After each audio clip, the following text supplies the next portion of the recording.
दोस्तों, एक किराएदार अपनी ही मालकिन को अपने प्रेम जाल में फंसा लेता है और फिर उसके साथ 61-62 वाला गेम खेलने लगता है।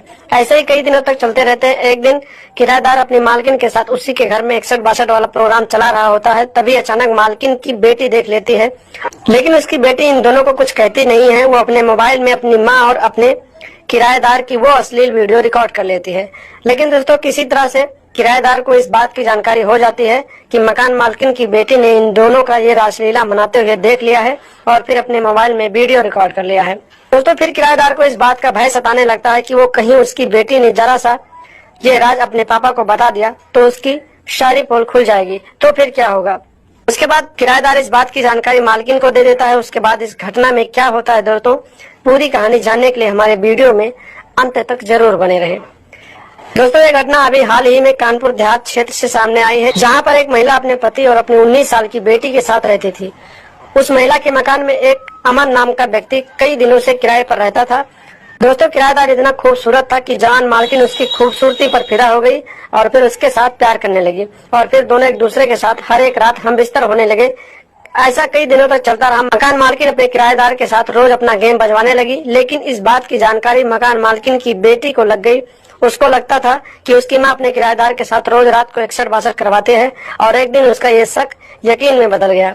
उसने अपनी माँ को किराएदार के साथ 61-62 वाला प्रोग्राम खेलते हुए देख लिया और फिर उसने इन दोनों का ये कारनामा अपने मोबाइल में रिकॉर्ड कर लिया।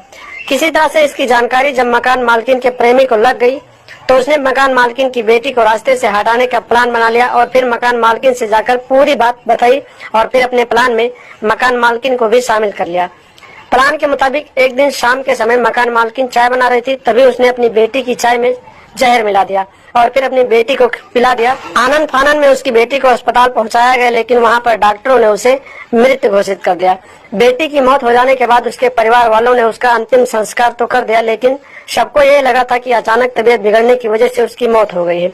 लेकिन एक दिन उसके पिता को इस बात का शक होता है कि उसकी माँ अपनी बेटी की मौत के बारे में कुछ कहती नहीं है, तो हो सकता है कि इसी में बेटी को जहर देकर उसका गला दबाकर या कुछ भी करके उसकी माँ ने ही उसकी बेटी को मार डाला है। उसका पति अपनी पत्नी को देखने लगता है कि यह किसी के साथ अफेयर में है या नहीं है और क्यों इसने बेटी की मौत पर कोई भी दुख जाहिर नहीं किया।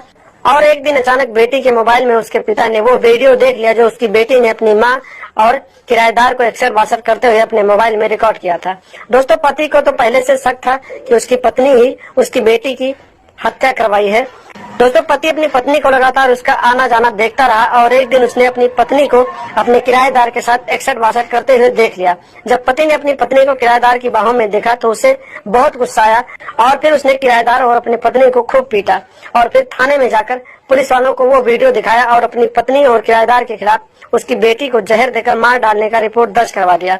जब पुलिस ने मकान मालकिन को हिरासत में लिया और पूछताछ करने लगी तो फिर उसने बेटी की हत्या की पूरी कहानी पुलिस वालों को बता दिया और फिर पुलिस ने मकान मालकिन और उसके किराएदार को गिरफ्तार किया और आगे की कार्रवाई के लिए दोनों को जेल में डाल दिया। तो दोस्तों, देखा आपने, एक मकान मालकिन अपनी उम्र का लिहाज न करते हुए अपने नौजवान किराएदार से प्यार कर बैठी और उसके साथ रातें रंगीन करने लगी और जब उसकी जवान बेटी ने इन दोनों को ये कारनामा करते हुए देख लिया और अपने मोबाइल में वीडियो रिकॉर्ड कर लिया तो फिर उन दोनों ने मिलकर अपनी ही बेटी को मौत के घाट उतार दिया। तो दोस्तों, ऐसी औरतें बहुत से हैं इस जमाने में, इस संसार में। आप लोग ऐसी औरतों से सावधान हैं, सतर्क हैं और अपने यार दोस्तों को सावधान और सतर्क रखें और लगातार हमारे साथ बने रहें और देखते रहें। कृपया हमारे चैनल को सब्सक्राइब कर लें और देखते रहें। हेलो दोस्तों, स्वागत है आपका हमारे चैनल पर। यह कहानी उस समय की शुरू हुई जब मैं गर्मियों की छुट्टी में लखनऊ शहर में अपनी नानी के घर घूमने आया हुआ था। मेरे मामा एक कंपनी में जॉब करते थे और घर पर नानी और मामी रहती थी। नानी की तबीयत अक्सर ठीक नहीं रहती थी। उस दिन घर पर मैं, मामी और नानी ही थे। मामा जी अपनी जॉब पर गए हुए थे, नानी सोई हुई थी। यह बात उस समय की है जब मैं लोग सीडी प्लेयर पर ही मूवी देखा करते थे। उस दिन मैं सीडी प्लेयर पर मूवी देख रहा था, साथ में मामी थी जो कि नानी की पैरों की मालिश कर रही थी। एक मूवी खत्म हुई तो मैं दूसरी मूवी देखने के लिए दूसरी सीडी डिब्बे में ढूंढने लगा। मेरे हाथ में डब्बे से जो मूवी हाथ लगी उसके ऊपर एक फोटो लगी थी, जिसे देखकर मैं समझ गया कि यह वो वाली फिल्म की सीडी है। मैंने उस सीडी को अलग रख दिया। सोचा जब सब सो जाएंगे तब मैं उस फिल्म को देखूंगा। एक दूसरी सीडी लगाकर मूवी देखने लगा। कुछ देर बाद मामी ने नानी की मालिश ख़त्म करके अपने कमरे में चली गईं। तब मैंने कमरा बंद करके फिल्म लगा दी और साउंड बंद करके देखने लगा। मैं देखने में इतना मस्त हो गया कि यदि नानी याद नहीं रहा कि कोई मुझे देख भी सकता है। पता नहीं मामी कब ऊपर से नीचे आ गई, मुझे पता ही नहीं लगा। उन्होंने भी चुपके से फिल्म देखना शुरू कर दिया और एक टक देखती रही। कुछ देर बाद जब मेरी नज़र मामी पर पड़ी तो मैंने देखा कि मामी फिल्म देख रही हैं और उनकी आंखें में वासना साफ साफ झलक रही थी। उसी वक्त मेरी नज़रें मामी से मिली और वह एकदम से डर गईं। मैंने भी जल्दी से फिल्म को बंद किया और टीवी पर दूसरी सीडी लगा दिया।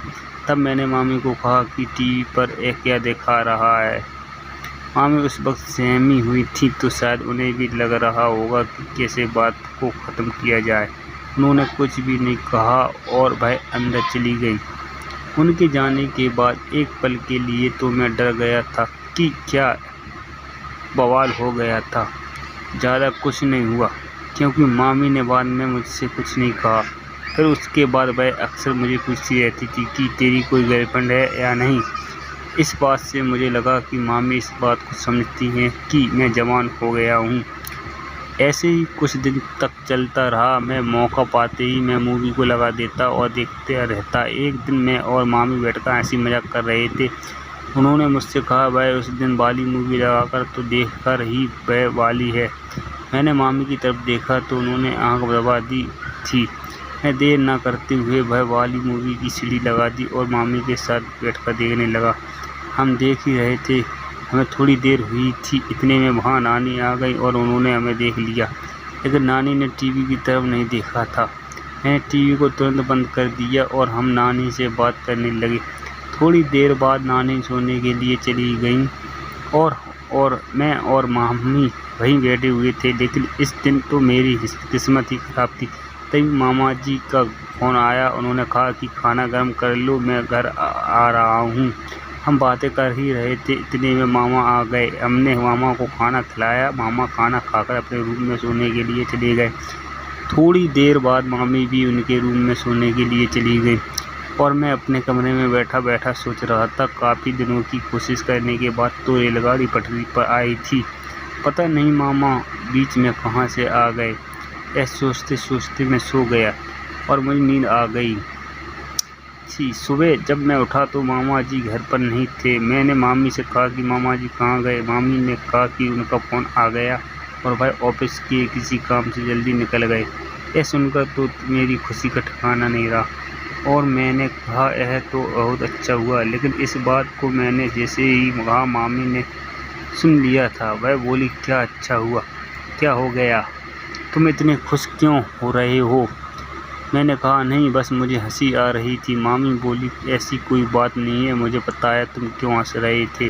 मैंने उनसे कहा बताओ क्यों। उन्होंने कहा कि तुम्हारे मामा के जाने से। मैंने कहा ऐसा कुछ भी नहीं है।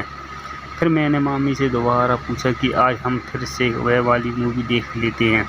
मामी ने कुछ नहीं कहा। जब शाम हुई और मामी ने खाना बनाया, हम सब ने खाना खाया और नानी अपने कमरे में सोने के लिए चली गई। मैं अपने कमरे में सोने के लिए चला गया और मामी भी अपने कमरे में चली गई। लेकिन रात के लगभग 10 बजे वह मेरे कमरे में आई। आकर बोली लो दूध पी लो। अब मेरी तो खुशी का ठिकाना नहीं रहा क्योंकि आज से पहले कभी भी वह कैसे मेरे कमरे में दूध लेकर नहीं आई थी। मेरे मन में बहुत सारे लड्डू फूट रहे थे। उन्होंने मुझसे कहा तो बताओ तुम क्या कर रहे थे।